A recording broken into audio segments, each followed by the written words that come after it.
I'm Louise Dardis. I'm the North Dakota Program Manager for Succeed 2020. Succeed 2020 is a result of a $25 million education and workforce initiative grant from Hess Corporation. So this $25 million grant from Hess, what is the goal behind Succeed 2020? The goal aims to improve North Dakota's education and workforce development systems and increase students' achievement in middle grades and high school, access to and success in post-secondary education, and preparation for 21st century skills.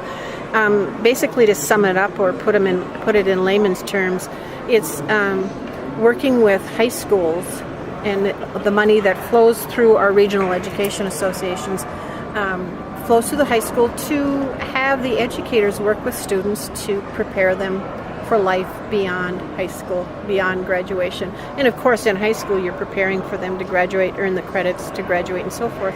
But we're now saying, let's look at college and careers, looking at their abilities, looking at their interests, and how do they fit together, what courses they should take, what scholarships are available, what jobs are available, what careers are available, things such as that. Do some exploration so students have some idea what they want to do after high school graduation.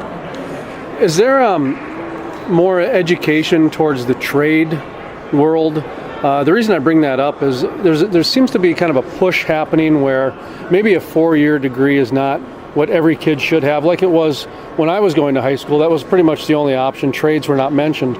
As I've interviewed people the last 4 or 5 years, I've seen kind of a little bit of a push to reintroduce the what do we call the Moorhead Tech back in the day. And a lot of it's because of the artificial intelligence, the computerized world that's come in. Is that at all part of this, where they're kind of showcasing some of those trade skills?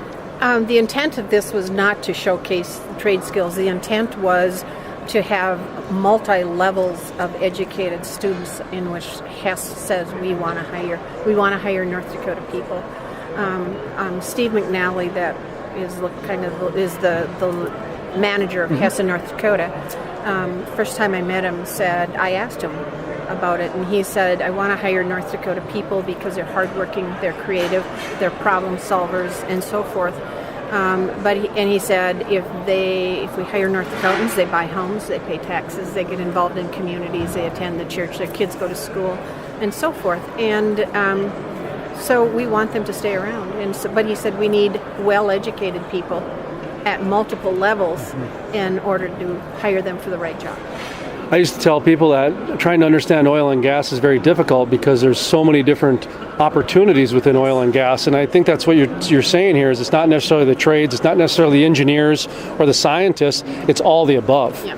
And so how is this going? What have you seen so far? And how long, I guess, have you been doing this? It's a 5-year grant. The end of the grant is June of 2017, and so we have this year left. And we've had success. The first couple of years we're getting off the ground and getting everything embedded into working with the schools, getting programs going, and now we have information can hand off to you on some of the successes from the 8 REAs. It talks about what they're doing in the individual schools. One of the beauties of it going through our REAs is that the premise for the REAs as set by North Dakota Century Code is they work with their member schools within their area and they tailor the programs to meet their needs. So what is done in the Bottineau area with NESC and what's done in the Fargo area with SEEC are totally different, but it meets the needs of those particular schools. They could have the same content. It may be done in a different way. It may be different content also, but it meets the needs of those individual schools. And Hess was very wise to realize that needs across the state are very different. I was going to ask, are you finding pretty good participation through this? Are there certain areas that are participating more, or? Our REAs are fabulous partners, and they're more than partners because the money flows through the REAs, and they design the programs to meet their schools' needs. And they didn't just choose what they're going to do. They had to survey the schools. They had to look at what are the needs and look at the strengths, because often programs build on, programs use the strengths to build and help the needs areas. And so they're the ones that plan all the activities, the programs going into the schools, the professional development, everything like that, scheduling, and they do a fabulous job with that. So if somebody's listening to this and they're wondering how their child can get involved with something like this, how do they go about doing that? Well, 97% of our schools in North Dakota are members of an REA. So what they really should do is ask their high school administration. And if not, the best thing that they could do is go to ndsucceed2020.org, and they can find out what are the REA they're in, who to contact, some of the activities that they're involved with, some of the available things for students and teachers and educators and so forth. And REA is?